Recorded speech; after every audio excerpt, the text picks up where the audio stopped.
Well, yeah, I'm working on Focus Find full time, so it's my first proper game.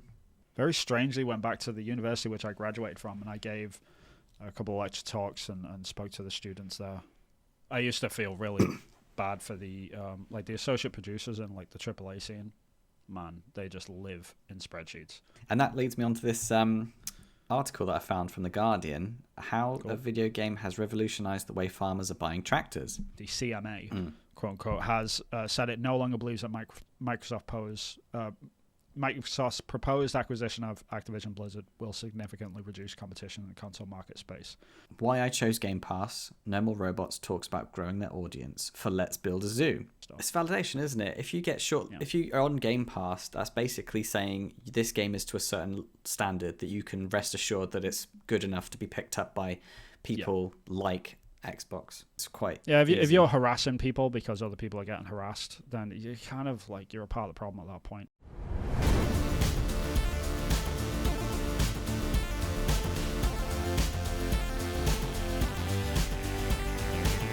Hi everyone, and welcome to the Polygon Forest. I am the.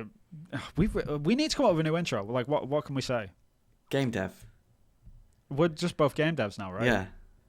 Okay. Hi everyone, welcome to the Polygon Forest. I am game dev Vin Hill, and I am joined by the other game dev, Christopher Jarvis. It does not have the same ring to it, does it? It doesn't at all.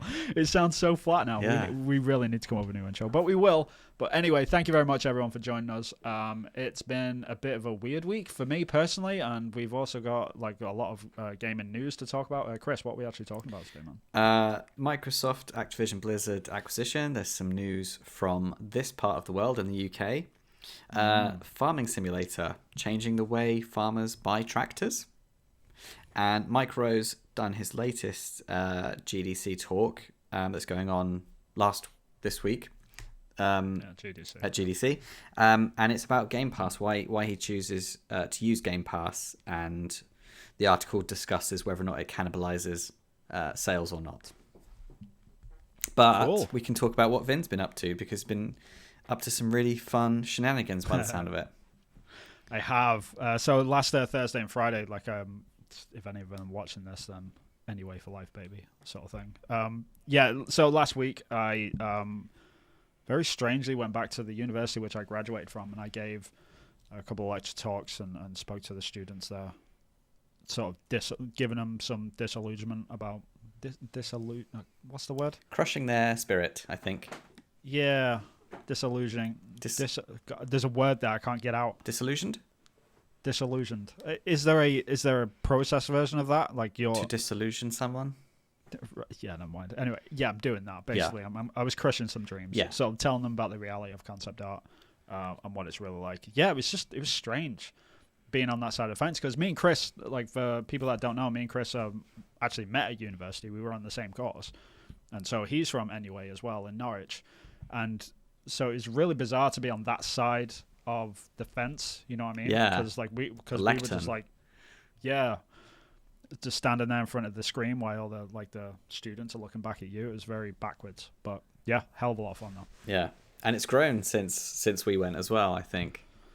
It's split into multiple courses now. Each year is like 80 to 60 students, depending. A lot more concept artists.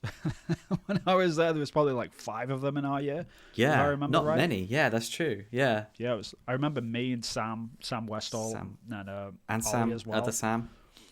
Yeah, the other Sam, of course. But I mean, the other Sam was on like my first year instead of your first year, right? Because he wasn't on your course when I was there. I've got a Sam Kempston.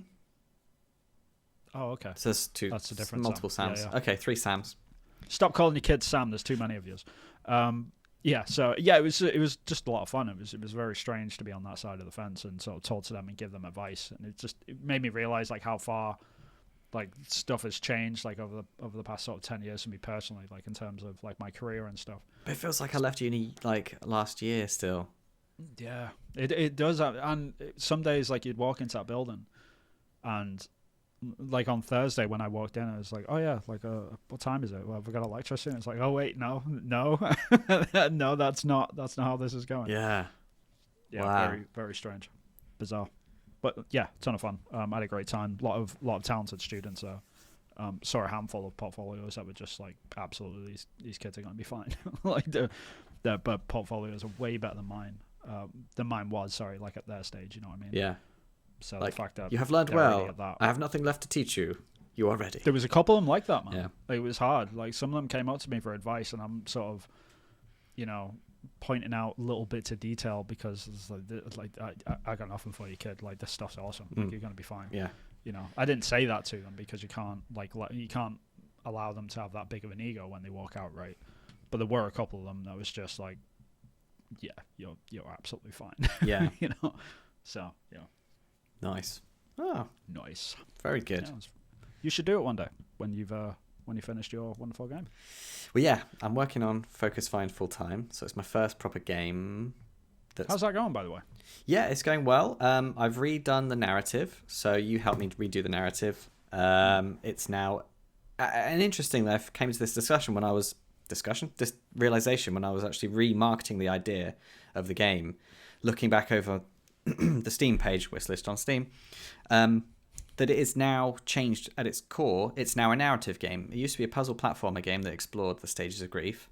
Yeah. But because it was like a monologue, it wasn't very narrative driven. It was just an internal monologue, basically.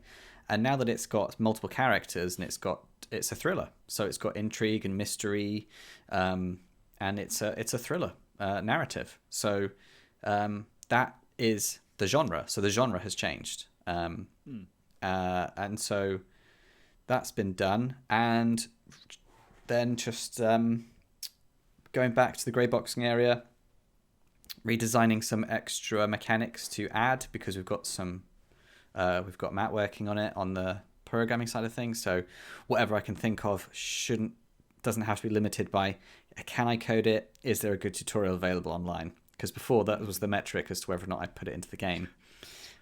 Does it exist, and can I learn the tutorial? Whereas now I can just ask Matt, hey, we're going to try and do this. It's going to be gravity pollen. It's going to drag you down, and we're going to have a fan, and you're going to use the wand as a sail, and it's going to shoot you up into the air. And I can just sail that, and he can just code it. Whereas that would have taken me probably 6 months or so, because I'd have to learn every single part by scratch. So yeah, no, it's going well. I'm really enjoying it.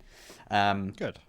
And I'm just, I was doing quite a lot of spreadsheets. I didn't realize how much of game dev is spreadsheets. I know that was like a meme, but I really was like, yeah, I'm sure, but this is just a tiny little game. It's, there's not gonna be that many spreadsheets.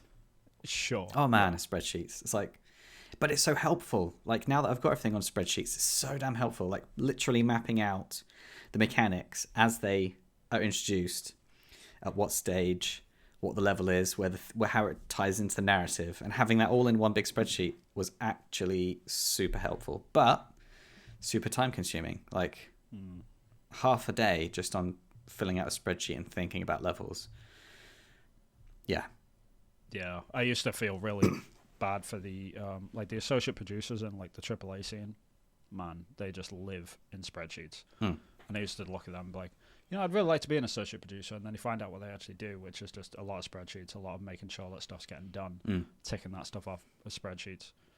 It's just like, man, that's brutal. But obviously, like, incredibly rewarding when you see the end product. Yeah. Yeah, it's a necessary evil, as they say. Yeah, and that's kind of why I'm enjoying it on this indie level, because I know it's not going to be forever. Right.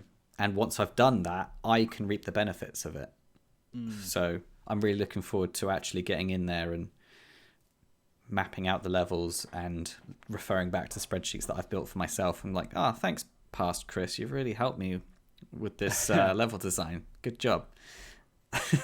It's actually, like, that touches on something. I was having a conversation with Mike at Jump Button Studios a couple of days ago about this, and he was asking me questions about, like, sort of how do I predict, like, the amount of work that's incoming and how long it's going to take and all that sort of stuff. And it was a long conversation about that. One of the pieces of advice which I give him, which I'll give to you as well, which is, even if you haven't got a clue right now, make it guess right now. Like, and keep it to yourself. Like, don't make a guess and then, like, present it to everyone else as if it's gospel. Just make guesses for yourself as you're sort of going, and sort of see like how close you're actually getting. So then later, like in the next project that you're getting, you can sort of course correct and be like, okay, my expectations for that were that, but it ended up being this. So this time my expectation should be a bit more towards what it was in the last one. Then over time, like every project that you'll do, you'll just get closer and closer and closer to what the estimate's going to be. So it's actually a really good tool to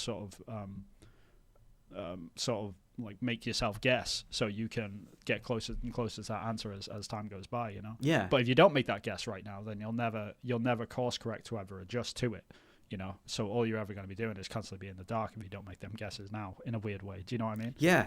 And it literally is the only way to do it, because it is a guess, and it can be a guess based on experience or not. And no one's ever made a game you're making before. If it's a sequel, it's obviously a little bit easier to guess.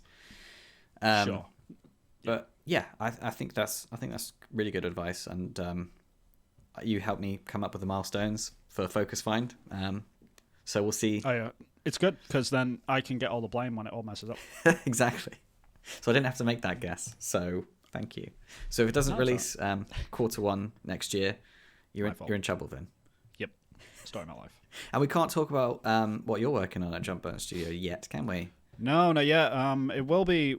It's absolutely going to be announced this year. So that's the thing. Hopefully, it's going to be sometime in the middle of the year to the end of the year. We're not quite sure exactly where it's going to hit, like the announcement bit. But yeah, we are absolutely announcing this year. So watch this space, pretty much. I'm excited for it though. I think it's going to be a cool little project. I think it sounds great. Yeah. Yeah. There's a couple of people that are like, every time people see it internally, like, this is going to be cool. So it's cool to see that they're reacting to it already. Yeah, hopefully the public sort of see that's something special as well. And if not, we'll course correct. We'll sort of see how it goes. But hopefully, fingers crossed, you know, it's one of those things where you launch the boat into water and hope it doesn't sink in the dock, you know what I mean? We're kind of at that point, you know. We've got the shell of the Titanic and we're just like putting it in. Yeah. Titanic's probably a bad word because that absolutely did sink. Yeah. But yeah, so. What's a ship that still hasn't sunk? I don't know. Just a battleship, right? A battleship, yeah. Yeah. You're building a battleship, and the first step is building a prototype, which is you just make the shell and then you see if it put floats that in the water and then build the rest of it, right? So we're sort of at that point. We're about to put it into the water and see how it goes. But we've got a working prototype of the game. Been playing it. It feels really good. Like, the technical sides have been mostly figured out, so we know it's possible now, which was like the big sort of question mark over the project. Yeah. So now that we know it's buildable, like, it's just a matter of building it. Yeah. At this point. Oh, so, great. Yeah. Exciting times, man. It's cool. That sounds good. Yeah, looking forward to that announcement. I guess we could talk about other people's games for a change. I suppose.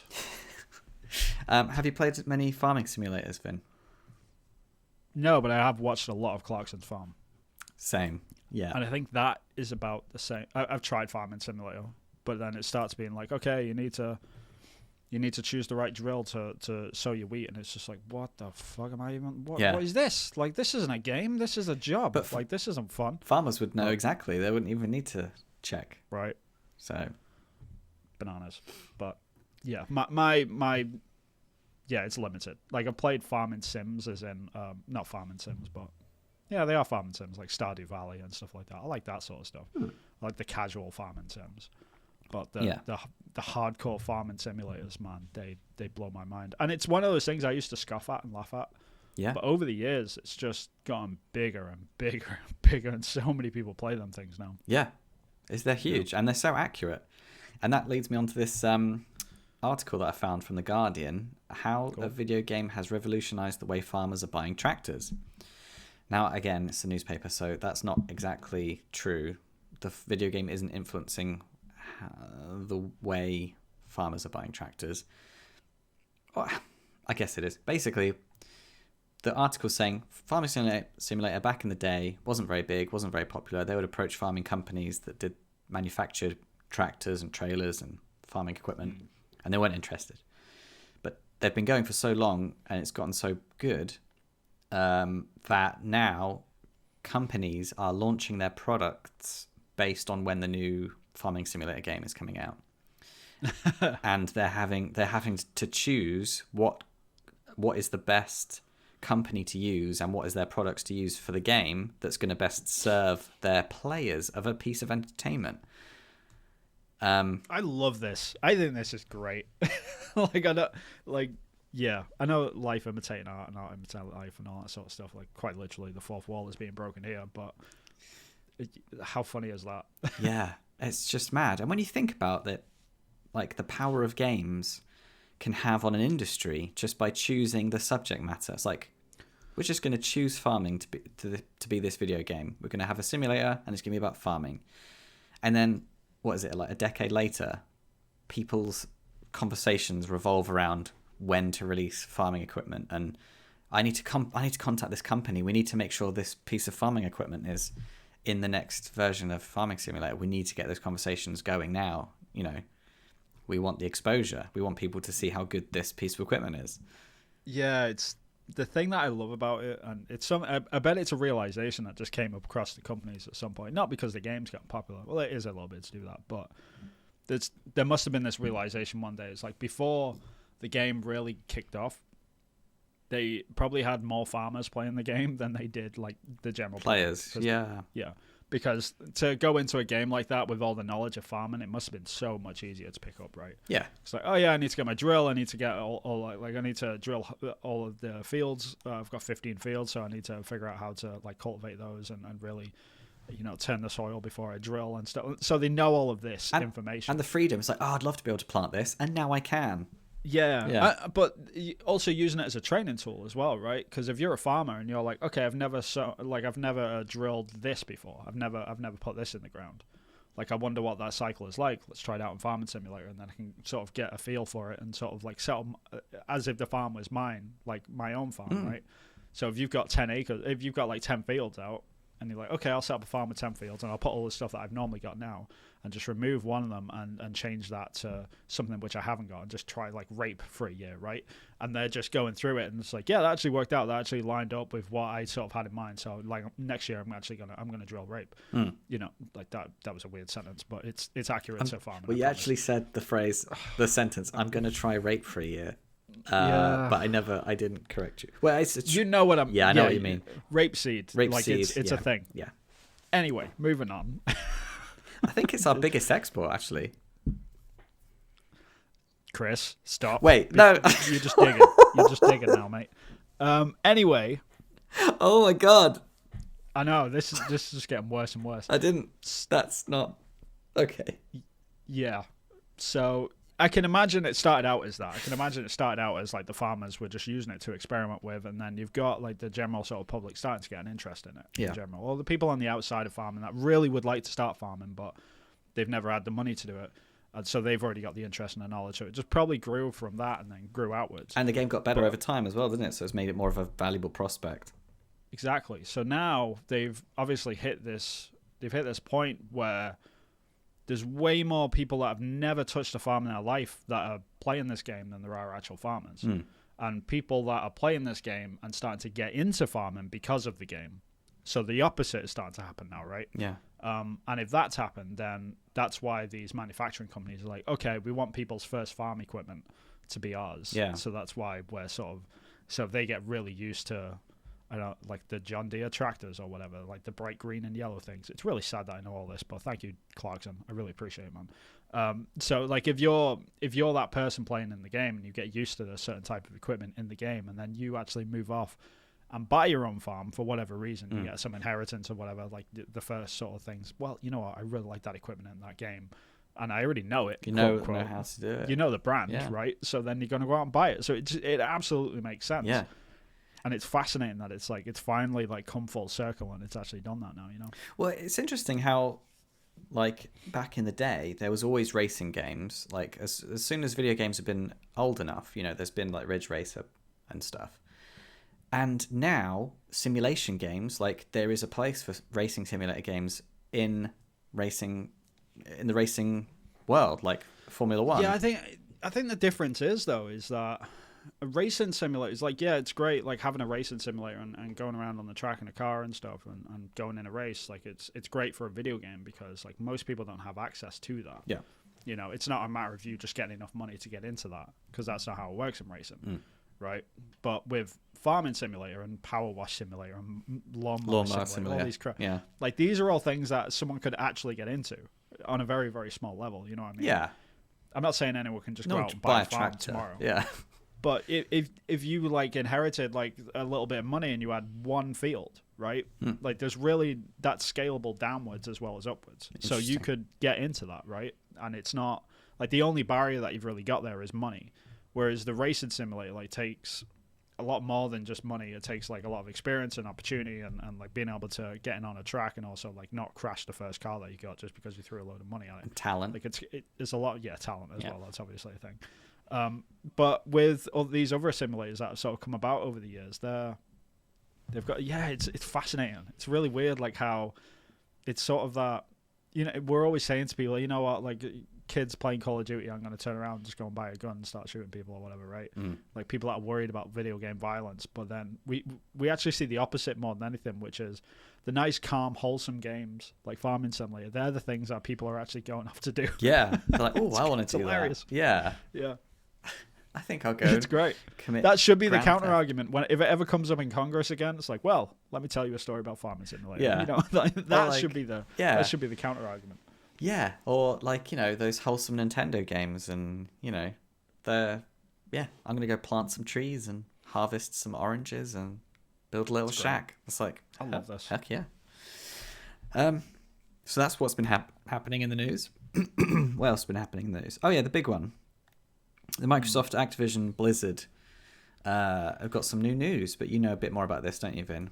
Yeah, I do. So there was, for those of you sort of keeping up, the Activision Blizzard King deal, which is happening. I say happening because it's just actually taken quite a bit of a turn because the UK Commission, there's been a lot of resistance over the past sort of couple of years, obviously, since the deal was announced for like $69 billion, which is just a ridiculous amount of money. I still find it funny that it's $69 billion, by the way, but there it is. There's all this resistance that they've had. It's first had resistance in the US, and then it then had resistance in the UK. And the UK is like usually like the first stopgap to these things, like like harming competition, all that sort of stuff. And it's been in the UK circuit for quite a while. And there was the sort of expectation that the UK circuit would sort of reject it with how like the murmurs that were coming out around it, and obviously the CEO of Sony at the moment is Jim Ryan, who's a British person, so that has some leverage over the Microsoft deal, which is obviously Microsoft is a big American company, so there was a lot of people sort of thinking that this would lean the way of Sony's sort of way, where they would say, yeah, this is going to harm competition. But there was a turn. The UK Competition and Markets Authority, the CMA, quote unquote, has said it no longer believes that Microsoft's proposed acquisition of Activision Blizzard will significantly reduce competition in the console market space. That's pretty big news because it's basically gotten through the first hurdle. Like this was one of the big ones. So the fact that it's gotten through this means that there's going to be a lot less excuses from the US market because they've now got precedent set, right? So like when they're arguing this, well, the UK market was fine with this. Why aren't you guys fine with it? Yeah. So that's going to be the argument going forward now.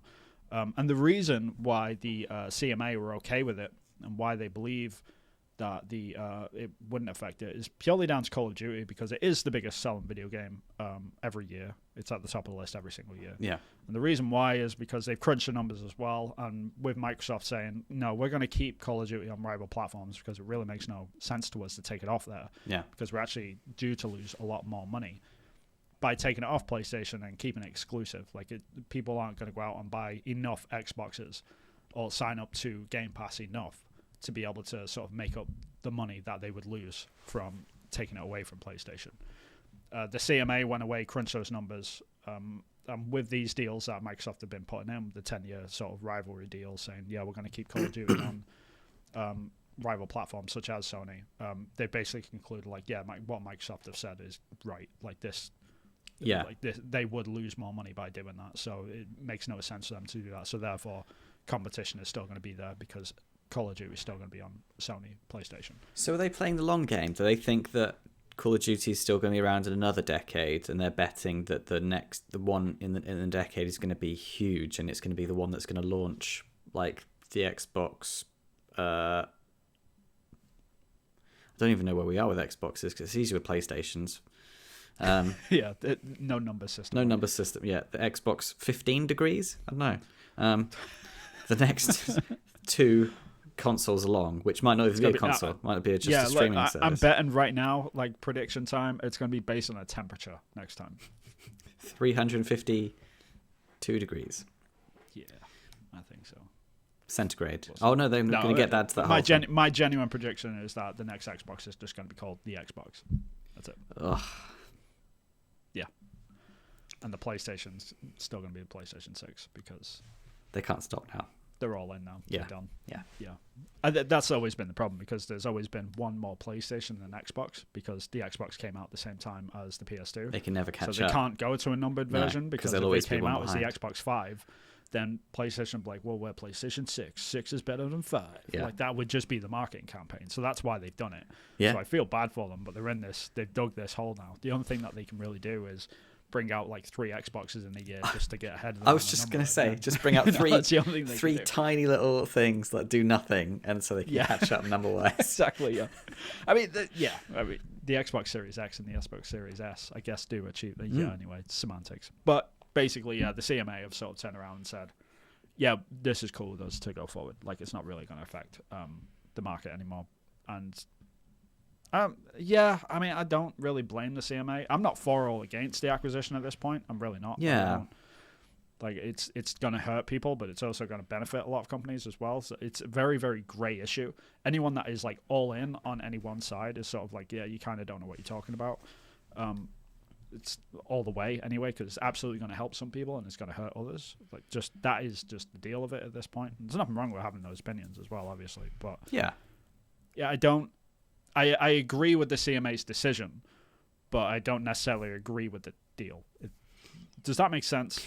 Yeah, I mean, at the moment, because I'm reading the thing, PlayStation still have a 70-30 split on the console market. So, Sony is still selling way more consoles, loads more consoles. This is why I agree with the CMA's decision, right? Because all this argument's like, oh, it's going to be unfair, because for years, absolutely years, PlayStation fans and owners have been saying, well, Xbox has no games. And now that they have games, they're angry, right? But at the same time, like, you look at the console market itself, it's like, yeah, PlayStation sell 70-30 market share for the consoles, right? So that means Xbox are way behind. If it was the other way around, yeah, I would agree that this probably is unfair. Yeah. If it was Sony that were buying Activision Blizzard, I'd be like, yeah, that kind of sucks for Microsoft because they really can't get ahead now. Yeah. But I kind of feel like this might bring that closer to 50-50, which is good. That's what we need. We need competition. In the next decade, this is going to pay off. And I actually think this is going to promote competition more than anything. Yeah. In a weird way. Because now, like, PlayStation are going to be looking around like, okay, we need, like, first-person shooters. We need things to replace Skyrim. We need to find things that are going to replace all of the Blizzard games, like Overwatch and stuff like that. Like, we need to find those sort of games. Yeah. And PlayStation are going to be piling a lot more money into those projects, more jobs, more competition, cheaper prices. Like, I think it's good for that part of it, So it's kind of this whole argument that it's going to be bad for competition is probably I just don't agree with that wholeheartedly. Yeah, it's bad for competition because exclusives suck. Like, I get that. But it also promotes a lot of stuff as well. But I go back and forth on that as well. My mind is not made up either way. Yeah, no, that is interesting. I think it's very similar to our next topic as well, where there's no way to know, because we haven't gone through it the other way, what all the benefits and disadvantages are going to be until it happens. And then when it happens, we just have to be like, yeah, good, bad, who knows? And then we wouldn't have known what it'd be like if it stayed the same. What's your sort of opinion on the whole deal in general anyway? Like, excluding the CMA sort of ruling that they've sort of had, which them saying, yeah, it's cool, like, this can go forward for now. Yeah. What's your opinion on the whole acquisition, like, in general? Like, are you that bothered by it, or are you? I think that it will create more competition for smaller games to be used as leverage against the big Sony versus Microsoft sort of battle. And that is only ever good because that's when companies throw around a lot of money. That's when big companies throw around a lot of money, and it helps the little people. So it's like two sharks having a fight, and there's lots more meat for the little people to have. That's a good way of looking at it, I guess. So I think that it's going to be. I think it's going to be good. It's going to shake things up, and there's going to be a lot of opportunity because there's going to be a lot more money. Yeah, I think you're right about the indie thing as well. Like, it's something that often gets forgotten because, like, we're constantly looking at these big AAA titles, right? And we don't really consider what that means for the smaller people and stuff. But the way that the industry is going, like the whole Game Pass market, and obviously PlayStation have got their own thing as well, which is another fascinating thing as well because PlayStation have 70-30 on the console market, but on the like the digital subscription marketplace, like that's probably way outweighed with Game Pass, Xbox right? Game Pass, yeah. So they are like leading in two different ways, and PlayStation's only going to grow. But then PlayStation's got VR and Xbox don't. So like, there's so many weird facets to this. But that was always behind a paywall, and it still is, and not many people are going to be able to afford the PS2 VR. Exactly. And so again, it's catering to an audience, but it's not all gamers. It's going to be all, and even then, it's not even all VR gamers because I've got like a Quest 2. I'm not on the lookout to upgrade or anything anytime soon, so I'm not going to get the PS2 VR. Yeah, I'd need a really killer app to really want to jump over to like a PlayStation VR. Because I mean, you know this as well, but going from a wireless headset to wired is a step backwards. Yeah, it's hard to go back on that. Unless the jump in like is worth it. Like if it's like, oh my god, because I could I've got like a HDR 4K television, and then going between that and the Quest 2, definitely noticeable. With the resolution on the Quest 2, it's definitely a step backwards. But, it's tiny and new. Yeah. So if the PS2 VR is worth it, I could be tempted. But yeah, that freedom is a huge selling point as well. Yeah, so there's that, like, all of these different facets about, like, either side, I guess. Like, I hate when they, like, use sides and stuff. But it's kind of, that's what the framing of this sort of story is around the CMA and all of the Microsoft deal in general.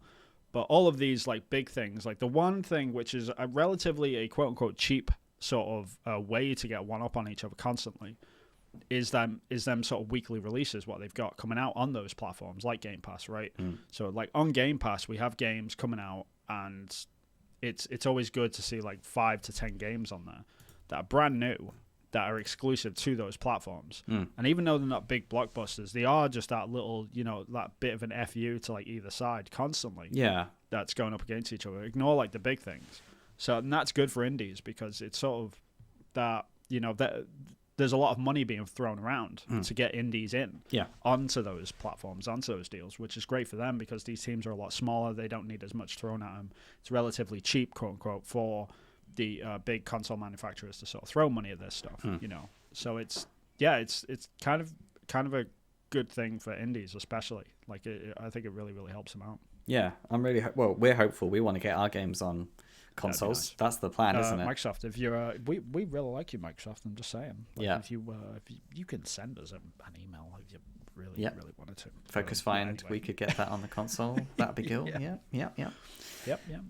Give us an email. But that actually leads us on to our next our next story. So GDC Game Development Conference is going on. Has been going on this last week. I think it's finished now. It's like if you don't know, it's a game developers conference. So focuses on game companies, game devs, and like best practice of making games from tiny little things to massive AAA things. Like they'll do a talk about how they did the grass in Ghost of Tsushima, or how we did the NPCs in The Last of Us Part 2, or how I made this whole game, like a short hike. They do talks and things. So, and Mike Rose, he is, I think he's like the head of No More Robots, a publishing company. So they work with smaller indie developers and publish the games. And Mike's come from, I think it was GameSpot. He's come from journalism anyway, which is kind of really good. If you're a journalist that then transforms into being a publisher. Join us. It's brilliant because they're like, hey mate, we worked together for a decade. Can you do an article about this game? Or at least he knows the right people, right? Isn't that technically corruption? But yeah, I know what you're saying. Well, if you've got a list of emails to open, hey, Mike's emailed me. I'll open his one. What's he got to say? Yeah, I guess. Anyway, which I'm just jealous. I'd love to get a game published through No More Robots. Anyway, he runs No More Robots. I think he runs it, and he did his recent GDC talk. I think he's done 3 talks now. So he's done quite a few, and this one wasn't about how he publishes games. This one was about why I chose Game Pass. No More Robots talks about growing their audience for Let's Build a Zoo. So Let's Build a Zoo is what you'd think it is. It's like a zoo building kind of like theme park game. And to me, that naturally would be like, well, that sounds like a Steam game. Like Steam people love building games and management games. So that sounds like a good fit. Well, this GDC talk, which I have yet to see, but I've read the article, goes into detail about why Mike chooses to use Game Pass. And what he chalks it up to is a few good reasons why you could use Game Pass. And so he said at least 80% of the players will be on Xbox when they launch a game. So what it brings is money and players. So those are the kind of the guarantees. All the different deals that you get through Game Pass, it sounds like is bespoke per the game. So each game will have their own unique deal. So it isn't like, oh, you're a mid-sized indie development team. That's £20,000 or something. Yeah. It is based on each individual game and its merits. So that's interesting as well, which means they must have a team figuring out the right amount of money to send to these developers to get the game published. And so it brings you the players and it brings you the money. But does that cannibalize your sales? So basically, if you released it on other platforms, would you have gotten more money? So is Game Pass like undercutting your potential value? I guess this article is kind of trying to surmise. And what it comes down to is no one really knows. You can't do an A/B test on a video game. You can't market and release a game and go, some of you can play it on this and some of you can play on that. That already exists. That's not A/B. That's not A/B testing. You have to have 2 different worlds and no one knows about the other platforms and no one knows about the game. So you really don't know how well your game's going to do if it goes... You don't know how well a game is going to do if it's not on Game Pass. You do know you're going to get some players on Game Pass and you're going to get paid on Game Pass. So it sounds like a no-brainer to me. He also said that they've had some games released because they've released a few games now, No More Robots. Some games, they've had no change in player numbers before it's gone through Game Pass, when it's been on Game Pass, and then when it's come out of Game Pass. But also he says that Game Pass is good for other reasons. Rather, if players are flatlining, there are times when they have a game on Game Pass, it will come out of Game Pass, they'll do a DLC, and because people learnt about it and played the game on Game Pass and the player paid nothing, they really like the game, they invest and they pay the money for the DLC. So they found out that people find the game for free on Game Pass. Then a few years later, they're like, I love that game. Oh, there's some DLC. Oh, it's not on Game Pass. I guess I'll pay the money. And that sounds really interesting to me. I never thought about that. Yeah, my assumption is, like, there's no hard data, like you said. Like, there's no way you can really test this. Yeah. Because it gets so many micro factors that you have to take in consideration here. Like the whole, like, what other games are coming out that week when your game launches on Game Pass? Like, is your game a multiplayer game? Like, stuff like this. But I think, like, the main driver of all of this is, and I hate the fact that this is probably true, but it's probably streamers. If you put your game on Game Pass for free and a bunch of people are playing it, streamers see that a bunch of people are playing it, so then they start playing it and start streaming it. So it creates this free advertising mill for a game that hasn't had any marketing put towards it, sort of thing. It's just very much interesting. Just, hey, everyone's playing this right now, so the streamers are going to start playing it. If the streamers play it, then that is on YouTube forever in, like, perpetuity, right? Yeah. Like it's evergreen. It stays there forever. So then a couple of years later, or 1 year later, I guess, because most Game Pass deals are about a year, and they can renew it or don't renew it, as far as I'm aware anyway. So after a year, the game falls off of Game Pass, but those videos are still there, so people are going to keep watching them, keep seeing them, and be like, oh, that looks like a cool game, I'm going to go and buy it. So then they keep playing it and they keep buying it. obviously with the original sort of money that they get from Microsoft, or if it's on PlayStation platform, then they get a lump sum pretty much, because they do their own research and think that we're probably going to have this many gamers download this and play this, and then this is how much you're going to sort of get for that, like you however little or however much that is. And then obviously it's also great for the company brand that you're working with as well, because if you're a new studio in particular as well, like how much of a boon is that? Yeah. You know, to get your company's name out there on something that's like on the front page of Microsoft. You know, it's kind of, and getting retweeted by Microsoft, and Microsoft are talking about it, showing it in trailers, all this sort of stuff. It's validation, isn't it? If you get if you are on Game Pass, that's basically saying this game is to a certain standard that you can rest assured that it's good enough to be picked up by people like Xbox. So it's like, and I guess that is it's very, very similar in a weird way. There's a lot of people that don't read indie books or indie published books, right? And it's nothing against indie writers at all. It's just there is like a sub-faction of people out there that don't read indie books because it hasn't gone through that wall of checks. You know what I mean? Like it hasn't been curated by someone. It's a higher risk, isn't it? Yeah, so it's just been put online and people are downloading it, and if it's gotten popular, then for whatever reason, you know, like so. But there's people out there that prefer published books because it's been through that curation. Like someone's actually approved it and said, yes, this is of enough quality. Obviously, I'm not saying I agree with this. I'm just saying like there are people out there that's how they read. That's how like, people. No that's offense how to indie writers. People spend money. Basically, is the most important thing to take away from that. Yeah, I think when it comes to indie games, this is absolutely that as well, right? Because we've had the explosion of indie games over the past sort of 15 years where they've just gotten bigger and bigger and bigger. And there's so many of them now that, you know, I think people are looking for that extra layer of curation now. Like we're at that point where, oh, okay, this is an indie game, but it's been picked by Microsoft, therefore it must have some level of quality. Like it's gone through checks that they've approved of. Yeah. So therefore I'm a bit more comfortable with just spending money on it. Whereas there's a lot of people out there that just don't play indie games for that reason, because they think, you know, it might be a bit of a short game, it might not be as great or whatever. Like I don't agree with that, obviously. Like we make indie games, but I kind of feel like that might be the mindset which Xbox and Game Pass absolutely provides, and that might be another factor why the numbers are quite good whenever people do sort of release a game. But again, I really don't know what the deal is with Xbox, right? Well, this is it. It's secret. It's a big secret because it's individual and there's NDAs. You know, as you'd expect. It could be that Xbox cut these deals and say, not only are you going to get a lump sum now, but for every million downloads that the game gets, you'll get this amount, right? It could be that. So maybe there is like an incentive to sell more still, even within the subscription model. Yeah.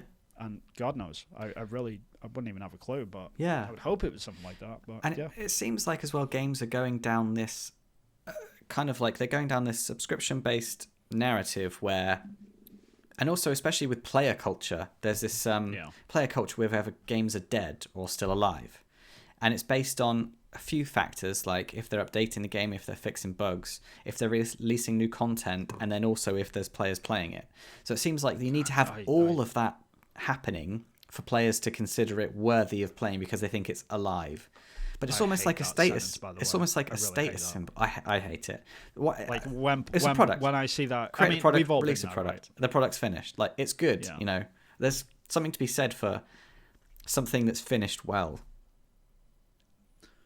Yeah, we've all been there. Like every single gamer has been scrolling through YouTube. It's an inevitability to see that comment. This game's dead. This game is dead. Yeah. I despise that sentence so much. It's like until you've finished a game and you've put your heart, blood, and soul, and tears, and sweat, and everything else, all the fluids into this thing. Until you've been there, to say that a game is dead because you're not personally interested anymore, it just crawls me, man. Like it just absolutely crawls me into the walls. You make something that you love, and I'll crush it, and you see how you feel. Yeah. I don't care. Like if they're not updating it anymore, I don't care. I really don't care. This game is dead because they changed a weapon, and I don't like it. Get a job. Seriously, I don't know what to tell you. In game dev, if you think you can do better, be my guest. You know, there's plenty of tools out there. Unity, you can download Unity for free right now. Go. Like, please Yeah. be my guest. Yeah. I would love to see you try. Yeah. Please, I will play the game, and I will genuinely give it its fair cut. And then at the very end, I'll play it and look at you straight in the face, into your eyes, and I'll be very, very sincere, and I'll say, "Hey, your game is dead," and I'll walk away. That's what I'll do, just to annoy you, and then you'll know how it feels, just a little bit. So empathy, I guess, is the message there. Sorry, I just gamers. Yeah, I mean, this is coming from a place of previous hate, I should say. So at Ubisoft in Montreal, we had a SWAT team come to our studio because of an angry gamer that was like that, and they just ruined a lot of people's day and they can go to caused hell. a lot of anguish and pain. I've not had that experience, so I still like gamers. But I'm waiting. I'm waiting for the first person to like. Indie gamers are much nicer. That's true, actually. Yeah. You don't get many people dunking on indie games. No. But I'm looking forward to that first one because that's almost like I'll wear that with a badge of pride. Like, I want my first 2-hour refund. Like, this game is great. Refunded within 2 hours, and it's just like, I want that. Yeah. I mean, that's why Game Pass is the way forward. Or like, too short. This game is too short. I loved it. It's too short. Refund. Yeah. It's got to make it 2 hours and 1 minute long then.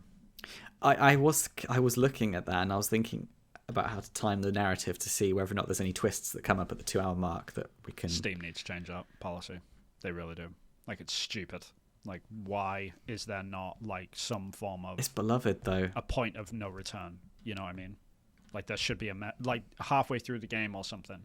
If you get halfway through, and that's for the developer to tag in, and then Steam check it, right? Put it in halfway through the game.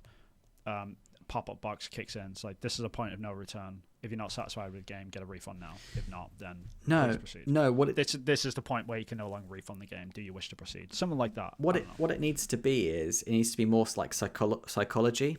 So, and they need to do it in the like the terms and conditions. Let everyone know at the 2-hour mark.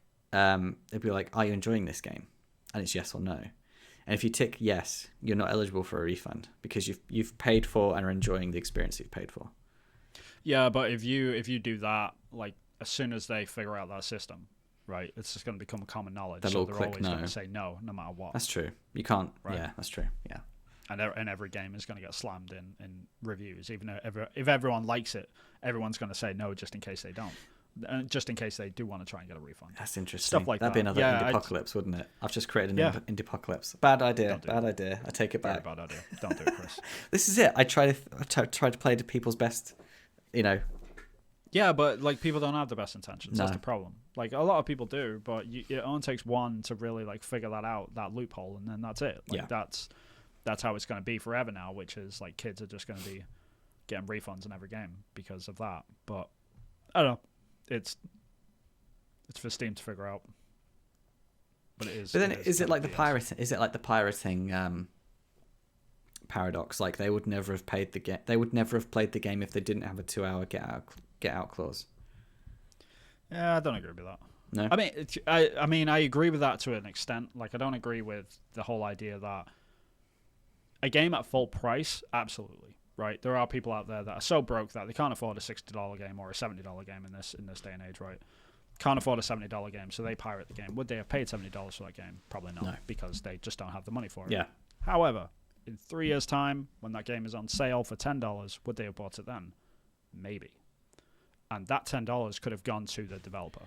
That's where I sort of see but it's the secondhand, and the developers don't even see any of it because it just goes to the game shop. Interesting. Yeah. I honestly, I've been saying this for years, and I've said it to you before, but like, I personally see Game Shop to be no better than piracy. I really do. Like, they're in my mind, they're the exact same because developers don't get a return. Yeah.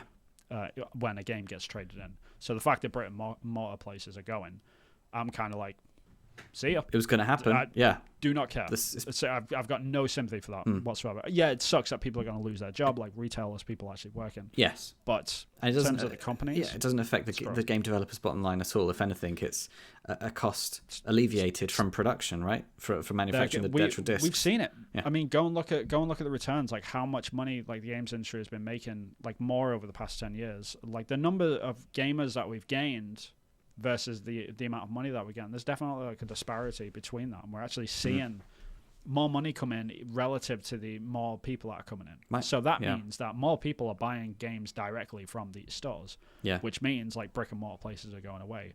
This is a good thing because devs are getting more returns from this. This is good, guys. Like this is really good.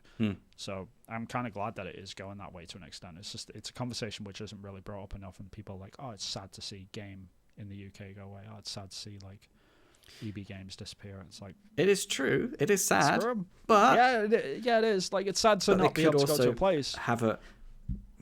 They could also have a better model for reselling games and stuff. Yeah, I mean, look at music. Like, the music industry was saved by digital. Saved. Like, and not just, oh, it got better and like they were able to, make an extra. No, they were saved. Like, the music industry was screwed before the iPod came out. Screwed. They were on the way, like, this is bad. Like, we're not going to be able to start. Like, we were heading towards, like, a really bad spot. And then the iPod came out, and it was just kind of everything changed. It was like, this is for the better. And we're definitely going through that with games now. But games are obviously a lot harder to download because they're a lot bigger. Yeah. But, yeah, I mean, it's only a matter of time before we can download even bigger files, though. So it's going to become less of an issue. So it's good that we're getting on this before that happens. Otherwise, the industry would have been really screwed. And I kind of feel like that might be happening with indie at this point, right? Because indie games are so small that how many indie games are pirated versus AAA just purely because of the size and like what the systems are on and stuff. Like if you're releasing a game without DRM or anything on without Steam, then so if it goes on to download an indie game. So if it gets released on good old games Game Pass, then that solves that problem as well.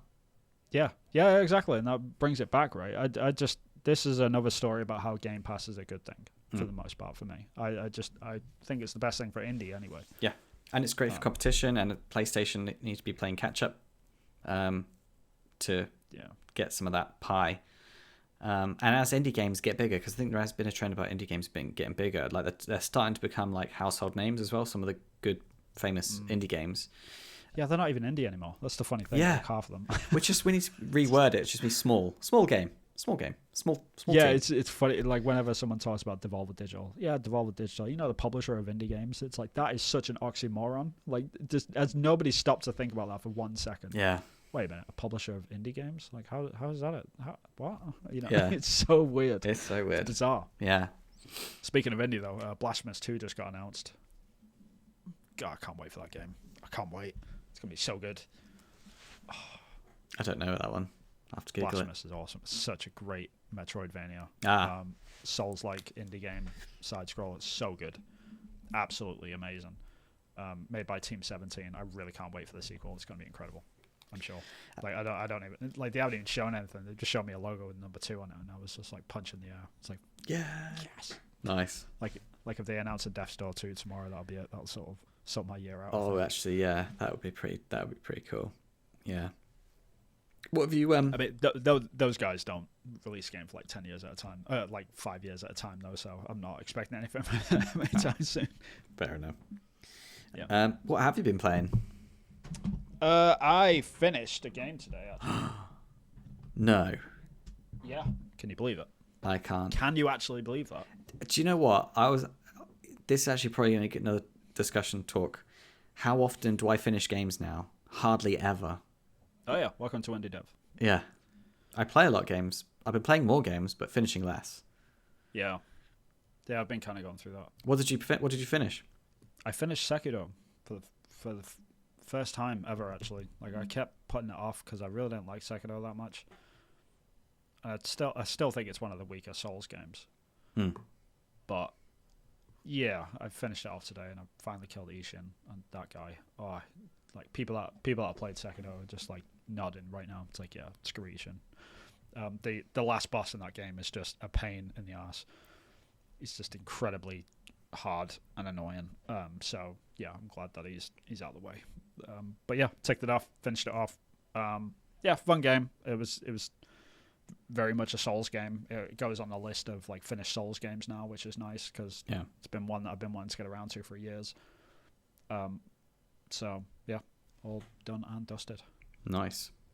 But if you're in Souls and you haven't played Sekiro, then I'm sure I don't know what you're doing. I guess like it's a great game. I wouldn't pay full price for it in 2023. I would probably get it on a sale, but it probably is on sale by this point. But yeah, it's nice to run on the Xbox as well. I don't know what it's like on PS5, but it runs at like 4K at 60 and stuff. So it's nice to have that full frame rate in a Souls game, so you can see all the moves coming as quickly as humanly possible. Yeah. Because I think the first time I played that game was on PS4, and I'm pretty sure it was like 30 FPS, and I think that's why I was having.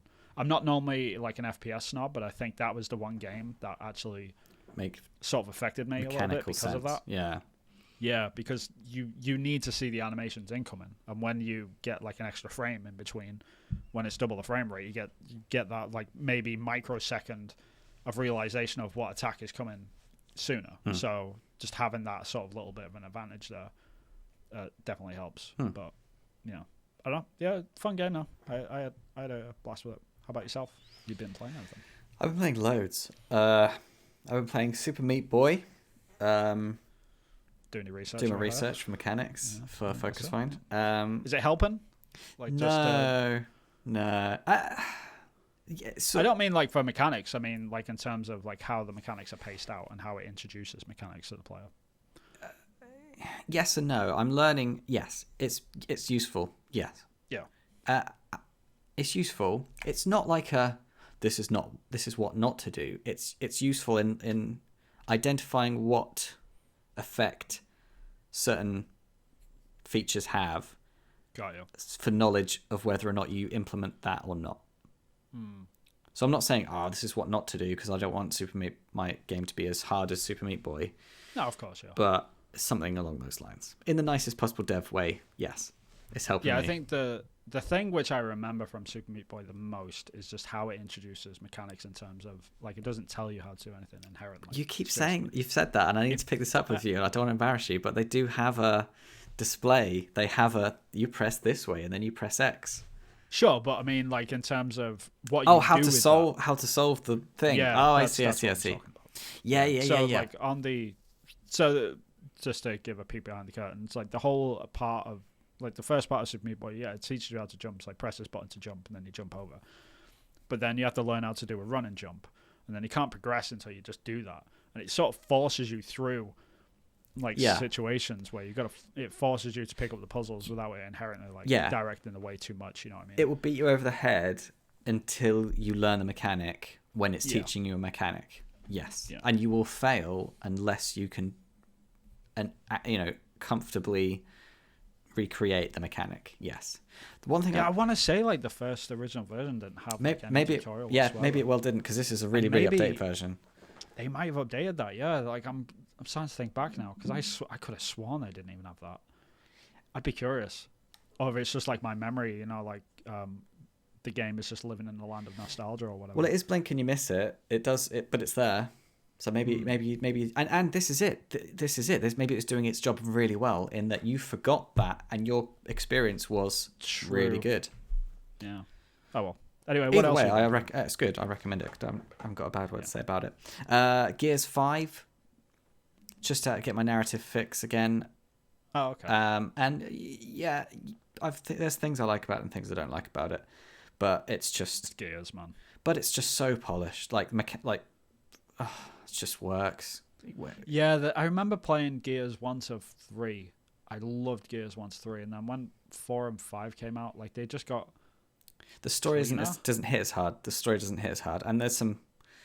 I mean, just like in pure art direction, right? Because I'm like a visual guy. Yeah. Like they just got cleaner and cleaner as the years went by. Like Gears 1 was super gritty, and Gears 2 dirty was and couldn't see what was going on. Yeah, it was brutal. Like the story in the second one, like it's still haunting. Yeah, you already know what I'm talking about. Like that goddamn scene. His wife. Oh my god. Yeah. Like even when I'm older now I'm married and stuff. Like just thinking about that scene. Yeah, no, I couldn't do that again. So there was, they were super gritty and raw and stuff, and then it got to like the new ones, and it just got cleaner and cleaner and more like everything got shinier. It's like this. It seems a bit more comic booky. Yeah, I'm getting that feeling. Yeah, there you go. Yeah. I guess that's what I meant. It doesn't feel as grounded. No, right? It feels a bit more cartoony in a weird way. Like I don't know what that is. Yeah. I go back and forth. Sometimes it's really fun. If I just want to switch off and just play some shooty stuff, it's good. Because Gears was always like, if you're playing the story of Gears, you know, you've got to be prepared for some emotional twinges at least. Yeah. Even the first one. So yeah. The first one's still great. It's such a great game. The remake or the remaster or whatever it is. I think it's a remake, isn't it? Yeah, they remade it on the 360, on the Series X, on the PC. Like, it's really, really well done. I might check that out. And then I've been watching A Night in the Woods, which is like a little indie game where you play a little cat. Stylized one, right? Stylized, yeah. It's like 2D. And it's like it's almost like a walking simulator. It's like, walk over here, talk to this person, the narrative unfolds. In my head, it was like an interactive narrative thing, but it never. That was just my getting the wrong end of the stick, because it's really beloved, and it's just quirky as heck, and got good polish, and is super stylized, and so those mechanics together all seem to work. I'm enjoying it. Yeah, the story's captivating, so it's got me really, really thinking about how I can implement story in games, and it's a really good example of how you can just tell a story with very minimal mechanics. And speaking of minimal mechanics, A Short Hike, I played that because I heard about it and seen it and loved the look of it, and I actually played it and I was like, come on, it can't be that good. Everyone keeps saying how good it is, but oh my god, it's so good. Like, I highly recommend it. As indie developers, I think it should be on like the shortlist of every indie developer needs to play A Short Hike to see what's possible with one person. Is that on Game Pass? No, I bought it on Steam. Okay. It's just so good. Like, and there's nothing you can say. Like, it's literally the combination of everything. It's the story. It's the style. It's how he introduces mechanics. It's the discoverability of story elements and mechanical elements. It's the pacing of how and when you can do things, and how over time you feel more powerful with the mechanics. It's just... It is on the Switch, so I might go and grab that. I highly recommend it. I think that'd be a good little Switch game from the look of it. Yeah. And it's so cute and wholesome as well. Yeah. But it knows it is, and it's clever. Yeah, I like games that know what they are. Yeah. You know what I mean? I really love it when they're able to like nail it in that way, and they're not trying to be two things at once. Like when it leans into exactly what it wants to be. I love it. Yeah, and it does that well. So yeah. Cool. Highly recommend that. So that's the one I've been enjoying the most, A Short Hike, for sure. Sweet. Yeah, the only other game that I've got going on at the moment, I need to get back to now that I've got the second out of the way, is Hogwarts Legacy. I do need to carry on playing that game. Oh yeah, I've fallen off that. I've not continued with it, but yeah, I mean, I've read the books and stuff though, so I sort of know like the lore to it. So I've probably got a lot more. It holds my interest a little bit more, but like for yourself, like if you haven't read the books and you've only like watched the films like back in the day sort of thing, and you haven't really thought about it. Well, I couldn't even really get through the films, if I'm honest. I'm like, there you go. There's nothing against it. It just doesn't captivate me. Yeah. I think there's something wrong with me. Yeah. No, I don't think so at all. Yeah, it's interesting to see the different range of people play that game, because it's obviously been well received. Well received in terms of numbers. Yeah, obviously there's a lot of politics controversy around it. Yeah, controversy around it as well. Yeah, absolutely. Which, you know, like it well-founded controversy. Yeah, without a doubt. Like there's definitely a conversation to be had there. Yeah. But outside of like the range of people playing it and the different people that have fallen off of it, it's mostly people that haven't read the books. Well, like the people that are playing it, I mean. Have you seen the South Park where Stan's dad is playing the Hogwarts Legacy game? It's like, hey, see, son, no, I've got to watch this see, now. Son, here's how you, and this is what you do, and then you get these little pixie guys, and Stan's like, can I play it? Yeah, Dad is like, yeah, in a minute, Stan, in a minute. And it's like, oh, I just want to play the game. And he's like, and it's like, yes, it's just the dad's playing the game, 100%. Interesting, yeah. And of course it would be. Of course it'd be the dads. All the dads have gone out and bought the game, and they're all playing it for their kids. I mean, I did. Sure, yeah, that's actually a good point. Because it's weird, like, now that... Because all the people that grew up with Harry Potter as well, like, they're in their 30s now, you know? But they've still got an interest in it in some respects. Because the stories, like, the writer aside, obviously, the stories themselves are sort of... They cater to different age groups at different points in the books as well. Like the first book is very much for kids. The second book is very much for kids. But then as it goes through, it's like it becomes more and more adult as it goes, and it's sort of it's got that range to sort of attach to everyone. So I think 30-year-olds are still enjoying it for that reason almost. I mean, like the IP itself rather than just the books, obviously. Yeah. And that's why I think the game has found an audience. Also, I think it's a good sort of example of why we shouldn't shout from the rooftops about controversies like this, because it's free advertising for the things that we're trying to stop people from playing. Yeah. I think that's why the sales have gone through the roof on the game, honestly. I don't think it's actually anything to do much with the game. I think you've just given them a bunch of free advertising. I reckon you're right. It is that little nudge. It's like, oh yeah, I was gonna buy that game. Like I've heard about it from here. Oh yeah, I was gonna buy that. Like because they've already made their mind up. It's just, yeah, it'd be interesting to know. And there's no way to know how many people's minds were changed. But like, with all this controversy, I've actually decided not to buy the game. I don't like even the controversy aside, right? Like, so even if you're just the random user, not of Twitter, because that's where most of the controversy lived. Yeah. If you go onto any other platform, for the most part, like it wasn't really being talked about as half as much. Yeah.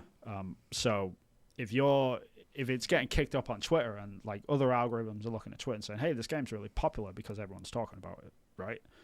It wasn't popular, but it wasn't positive news. It was just because Hogwarts Legacy was trending for like week after week after week some months, right?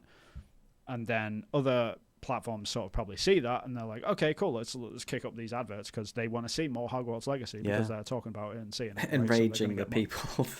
Right. So then it gets kicked out to more and more people that have no clue about the controversy, right? So suddenly more people are getting exposed to the game just naturally through advertisements. Yeah. Because the algorithms think that this thing is more popular now. And it's not being like biased towards it in any which way or like unbiased or whatever, you know what I mean? So it's probably just naturally gotten to more people because more people are talking about it. Yeah. You know, I don't think it's generally like people that understand the controversy are just changing their mind and going out to see it, going out to buy it because they changed their mind on it. I genuinely believe it's just the algorithm kicking it up to more people that have no clue about the controversy. Yeah. And I think that's why the sales have gone up more than anything. Yeah. It's fascinating. I think that's true. There must be so many more potential buyers of the game. So you've got like 5 to 40. They're potential buyers. So many more of those people aren't going to have heard of the controversy, even though it's been on national news and everything. There's going to be so many more people that haven't even heard of it or don't care that love the IP than that have been affected positively in terms of sales by the controversy, because it's kicked up the discussion. Yeah. Yeah, it's nuts. I mean, I mean, myself, I wasn't even going to go and buy it, but eventually I did buy it because after I saw streamers starting to get attacked for playing it and all that sort of stuff, I was kind of like, yeah, you know, this is really not great on either side of the fence. It's just a really hard sort of thing to try and find a right or wrong sort of line to fall onto, you know what I mean? I think what we've learned is that you shouldn't fight fire with fire. No, you really shouldn't. And it doesn't. It only hurts. It hurts. It just hurts. Yeah, that's it. I mean, it's girlfriend reviews when she was crying on stream. Yeah. Because she was literally getting attacked by people, even though they were raising money on the stream for the trans community and stuff. Yeah. And she was getting attacked for playing this game, and I was just like, this. You know what, screw these people. Not these people, but you know what I'm saying. Like, I just, in that moment, I was just like, why am I being part of this at this point? It's not a thin line between voicing your concern and harassment. No. Like, that is, everyone should know where that line is. It's quite easy. If you're harassing people because other people are getting harassed, then you're kind of like, you're a part of the problem at that point. Like, that's not how you solve problems, guys. It's tough. So, yeah, I don't know. It's tricky. We need to figure out a way. We need to figure out a better way. Like socially, and if anyone can do it, it's Gen Zs. You know, they're going to figure out a healthy way to do social movement. Absolutely, and I think it's to me, it's just like the attention was misplaced on where it went. Like, right now, there's laws being passed in the United States by like Sarah Huckabee Sanders, right, the governor of I think it's Arkansas, like one of the red states anyway. She's just passed a bill to block transgender people from playing sports, right, and it's kind of like. And that's not getting spoken about. But J.K. Rowling. But J.K. Rowling races a video game, and everyone loses their minds. It's kind of like, yeah, I would get it if it was consistent across the board and the attention was given to everyone, and I'm all in support for that sort of stuff. But I'm much more interested in looking at people sort of telling Sarah Huckabee Sanders to go to hell. You know what I mean? Like, I'd much prefer to be a part of that movement than people just getting mad at the Wizard game. She's not streaming a video game. That's the difference, right? Yeah, exactly. So yeah, it's tough, man. Like, I'm all for the protection of trans rights and stuff like that. Obviously, it's just we need to figure out a way to have this conversation better. That's all. That doesn't hurt the industry that we know about. Kind of. Yeah. And people are trying to support the movement as well. You know what I mean? Yeah. Like, you're literally in a circle of firing squad at that point. It felt like people shooting themselves in the foot, like you're shooting the community in the foot. Yeah. It's like, why are we attacking each other when there's these people over there that are doing way worse things? We should be like, And it's not. And bizarre. To me, it's not an us and then issue. It's just like it's not an us and it shouldn't be an us and them. It's not like good people and bad people. It's like, because it is I don't know. It's I mean, and I don't know enough about this. It's complicated, and if anyone says it's simple, I really don't know enough about it. That's another thing. It's a complicated issue, and I think that's the point. Like, people think that complicated issues can be dealt with simple, polarizing ideals, and we've seen what happened with that. Yeah, I mean, I think genuinely the thing that tipped me over the edge, and I'm not going to name the person who it was, but I've got a friend who is trans. And I asked them, it's like, what do you think about the game? And they said to me, I bought the game. I'm playing it. I love it. Yeah. And I was I've heard a lot of that. Yeah. I'm like, yeah. Where does the protest really start and end at that point? Yeah.